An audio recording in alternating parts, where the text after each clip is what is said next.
Flat feet or Pes Planus can be a key condition to getting a high VA disability rating. I'm going to show you how to service connect flat feet even if you don't have the proper medical documentation or even if you had it coming into service that was documented. I'm Jordan Anderson, VA Claims Academy. Let's get right into it. Every single week, I work with clients who have been denied for their flat feet for numerous reasons, and it's a tale as old as time, right? We're issued combat boots, have done ruck marches, road marches, PT, pounding pavement, doing infantry, all these things, and ultimately the VA has still denied the flat feet because of lack of medical service records. Well, here's how you get around that, even if you had it coming into the military. Look, the military at one point was allowing many more people in and kind of forgiving certain people with conditions, and Pes Planus, aka flat feet, was one of them. You could get a waiver, still get into service, even though you had that condition. Well, essentially, if you were aggravated, if this condition was aggravated, worsened by your service, this still qualifies you for a VA disability rating. And here's how you get that. You want to establish first a current diagnosis. So no matter what, you want to make sure that you go to the VA, go to your clinic, go see a podiatrist, right? This is a foot and ankle specialist. You get examined and you make sure that your diagnosis is up to date. Number two, you want to establish service connection. So this means a nexus letter, particularly if you've been out of the service for quite a while. You want to submit an ironclad personal statement.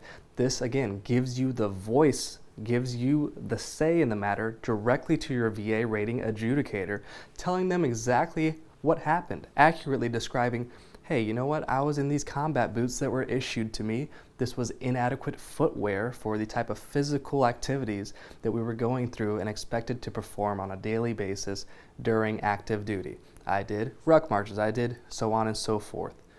These things together, you have a nexus letter signed by a podiatrist, you have your ironclad personal statement, and you have your updated diagnosis. Even if you had this condition pre-existing, this is the best way to make sure that you maximize your efforts to get approved the first time. So knowing this, how much could your flat feet actually get you paid? I'm going to show you this right now, and stay tuned toward afterwards because I'm going to show you how you can actually add conditions as secondaries to flat feet. So here we go. As you can see on this overlay, the most common high rating for flat feet, even though it goes from 0%, you could do 10, 20, 30, or 50%. The most common high rating is the 30% threshold. This is typically your sweet spot. I'm going to read it to you right now. The 30% rating for Pes Planus is appropriate for bilateral flat feet, meaning both sides, with objective evidence of marked deformity. This is pronation, abduction, etc., pain on manipulation, and use accentuated indication of swelling on use, characteristic calicites. So these are the yellow calluses. The photo right now on your screen is an example of that. But even if you don't get a 30% rating for your flat feet, don't worry, because it can be what I call a cornerstone condition, which is a condition where, sure, you may not get a high rating for that specifically, but it allows you to anchor other high value conditions to it. What I'm talking about specifically are lower extremity conditions such as ankle, such as knee. These can work all the way up to the hips when we're talking about the abnormal gait, right? If your feet are pronating inward because of that fallen arch, it can work its way up to your back, right? We all know that the back is a high value condition.